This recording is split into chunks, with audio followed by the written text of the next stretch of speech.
ભાવનગરમાં સર્જેલા લઠ્ઠાકાંડને લઈને સમગ્ર ગુજરાતમાં રાજકીય વિરોધનો સૂર ઉઠ્યો છે। લઠ્ઠાકાંડમાં અનેક લોકોના મોત અને કેટલાક લોકો સારવાર હેઠળ હોવાના અહેવાલ વચ્ચે નકલી દારૂના વેચાણને લઈને સવાલો ઉઠી રહ્યા છે।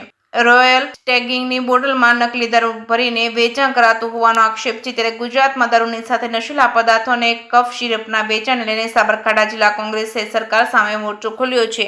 ભાવનગરના લઠ્ઠાકાંડને લઈને સાબરકાંઠા જિલ્લા કોંગ્રેસ સમિતિ દ્વારા જનાક્રોશ કૂચનું આયોજન કરવામાં આવ્યું હતું। કોંગ્રેસ કાર્યાલયથી રેલી સ્વરૂપે નીકળેલી આ કૂચ મોતીપુરા ખાતે ગાંધી બાપુની પ્રતિમા સુધી પહોંચી કોંગ્રેસના આગેવાનો કાર્યકરોએ દારૂબંધીના અમલ સામે સવાલો ઉઠાવી સરકાર વિરુદ્ધ વિરોધ નોંધાવ્યો હતો। કોંગ્રેસનો આક્ષેપ છે કે ગુજરાત દારૂની રેલમછેલમ ચાલી રહી છે। દારૂ ઉપરાંત નશીલા પદાર્થો તથા કફ સિરપનું પણ વેચાણ થઈ રહ્યું છે। ભાવનગરમાં નકલી દારૂના કારણે નિર્દોષ લોકોના જીવ ગયા હોવાનો આક્ષેપ કરતા કોંગ્રેસે સમગ્ર મામલે જવાબદારી નક્કી કરવાની માંગ કરી છે। નકલી દારૂ રોયલ સ્ટેગિંગની બોટલોમાં ભરી વેચાણ કરાયું હોવાનો આક્ષેપ વચ્ચે દારૂબંધીના અમલ સામે પણ અનેક સવાલો ઉભા થયા છે। કોંગ્રેસે આક્ષેપ કર્યો છે કે નશાના વધતા વેપારને કારણે ગુજરાતનું યુવા ધન બરબાદ થઈ રહ્યું છે। સાથે જ લઠ્ઠાકાંડના જવાબદારો સામે કડક કાર્યવાહી કરવાની અને નશાના ગેરકાયદેસર વેપાર પર તાત્કાલિક રોક લગાવવાની માંગ કરવામાં આવી છે। જયસિંહ સાથે હિરેનભાઈ ભાવનગર। આયોજન કરવામાં આવ્યું શું કારણ?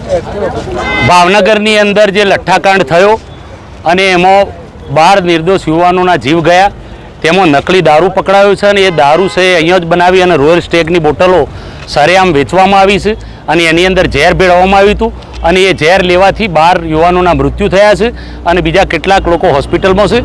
સમગ્ર ગુજરાતની અંદર છરે ચોક દારૂની રેલમછેલ છે, દારૂના અડ્ડાઓ ચાલી રહ્યા છે અને પોલીસ તંત્ર મુખ પ્રેક્ષક બની અને જોઈ રહ્યું છે। દારૂની સાથે સાથે ડ્રગ્સનું વ્યસન હોય, નશીલા પદાર્થોનું સેવન હોય, કફ સિરપની વાત હોય, આવું બધું છડે ચોક વેચાણ થઈ રહ્યું છે ત્યારે સમગ્ર યુવાધન ગુજરાતનું બરબાદ થઈ રહ્યું છે।